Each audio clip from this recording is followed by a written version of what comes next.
The Prophecy weapon refresh is here, with 3 returning Trials of the 9 weapons, and the other 3 getting a perk refresh. So without wasting any time, here's what you should be looking for on all of them, for PvE and PvP. All these weapons have the new origin trait crossing over, and this one seems to be a banger. The top half of the magazine gets stat bumps to range and handling, while the bottom half has a steadily increasing damage, a high impact reserves light perk. And that bottom half of the magazine ramps up to around a 3% damage increase. So the Relentless pulse rifle hits originally for 1810, and by the end of the mag is hitting for 1864. Not a huge increase, but a free one.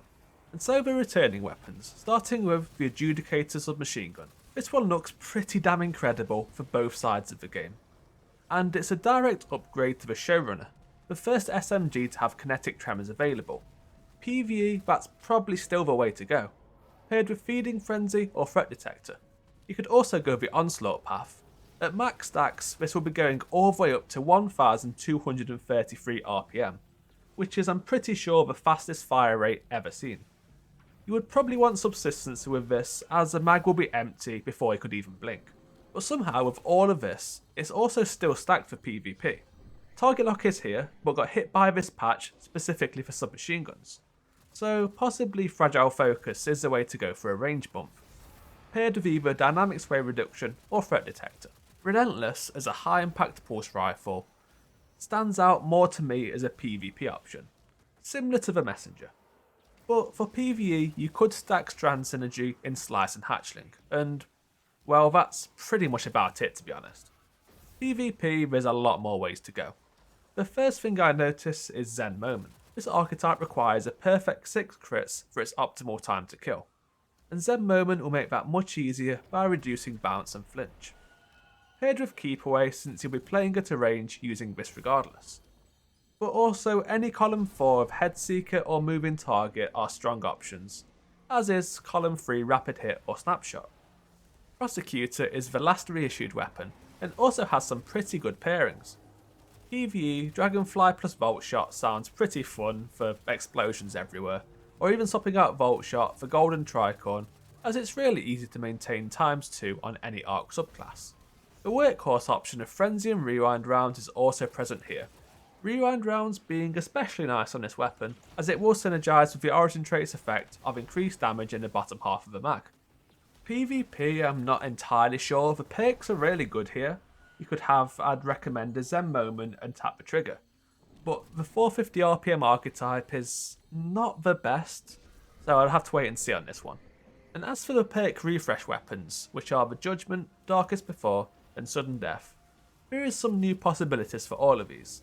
Starting with the Judgement, Headstone in the 3rd column with Time Payload in the 4th. This could be either incredible or incredibly pointless. I just don't know until I've tested it. But if Time Payload instantly shatters the crystal spawned, that would be pretty cool. But also if the explosive part of the Time Payload lands the killing blow, a crystal won't even be spawned in the first place. If the RNG gods give me this role, I will check it out. But for general PvE usage, Demolitionist and Time Payload or Adrenaline Junkie look to be the way to go, which is not really particularly groundbreaking or worth using, to be honest.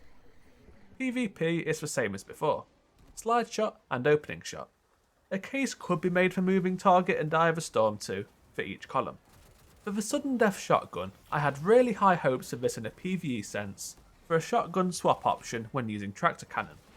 The void options for surge stacking were rather limited, but the 4th column does not really offer much here. Instead, I could see the Sudden Death being a pretty good trench barrel option, with aggressive frames being the hardest hitting and highest total damage. 3rd column is pretty standard. I'd look for either Threat Detector or Envious Assassin. In PvP, this one could be a menace. 4th column is Opening Shot, no questions asked, but 3rd has so many options. Discord will be even better now with a much more limited special ammo economy. Elemental Capacitor Arc is always really good on aggressive frames to make up for their low base handling, and Threat Detector or Slide Shot are both staple shotgun perks too.